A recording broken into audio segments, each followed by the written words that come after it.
प्रार्थना पत्रिका शनिवार 16/3/2024। जोसेफ जिसके पास सटीक वाचा थी।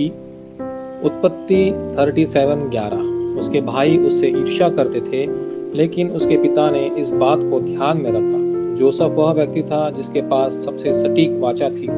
उत्पत्ति 37:11 में यह कहा गया है, लेकिन उसने पिता ने इस बात को ध्यान में रखा। जोसेफ की यात्रा को देखते हुए ऐसे बिंदु हैं जिन्हें याजक के अवशेषों को ध्यान में रखना चाहिए। पहला, उत्पत्ति 37:1-11 और उत्पत्ति 39:1-6। हालांकि यूसुफ के घर का माहौल बहुत खराब था, फिर भी उसने समस्याओं को स्पष्ट रूप से देखा और उत्तर पाया। इसके अलावा जब उसे गुलामी में ले जाया गया तो भी यही हुआ। वह धोखा नहीं खा सका, क्योंकि वह जानता था कि यह मिस्र के सुसमाचार प्रचार के लिए सबसे अच्छा तैयार मार्ग था। चूंकि अवशेषों के लिए महत्वपूर्ण मुद्दे बने हुए हैं, इसलिए उन्हें कभी भी धोखा नहीं दिया जाना चाहिए। दूसरा, उत्पत्ति 40:1-23। यूसुफ पर झूठा आरोप लगाया गया और उसे जेल भेज दिया गया। अवशेषों के लिए जब वे कठिन परिस्थितियों का सामना करते हैं तो गलतियों करना आसान होता है। उस समय सबसे महत्वपूर्ण पहलू आनंद लेना और प्रतीक्षा करना है। चूंकि उत्तर पहले से ही तय हो चुका है, इसलिए मानववाद का उपयोग करने की कोई आवश्यकता नहीं है।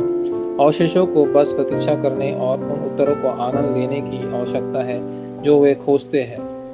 तीसरा, उत्पत्ति 41:1-38।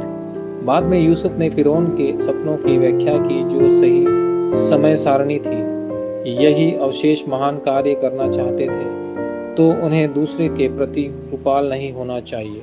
यूसुफ ने इस समय सारणी के बारे में बिना किसी संकोच के परमेश्वर को समझाया। चौथा, उत्पत्ति 45:1-5। अंत में यूसुफ राजपाल बन गया और आखिरकार अपने भाइयों से मिला। ऐसे समय में बचे हुए लोगों को विनम्र और साहस होना चाहिए।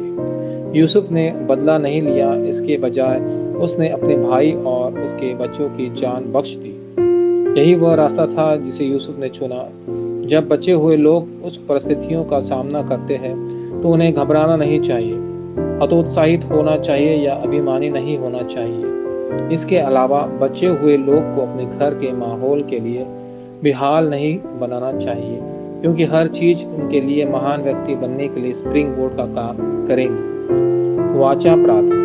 प्रिय परमेश्वर, यह आध्यात्मिक समय हो जब सभी बचे हुए लोग आपकी अद्भुत भविष्यवाणी और योजना को देखें। मसीह के नाम में प्रार्थना करता हूँ, आमीन।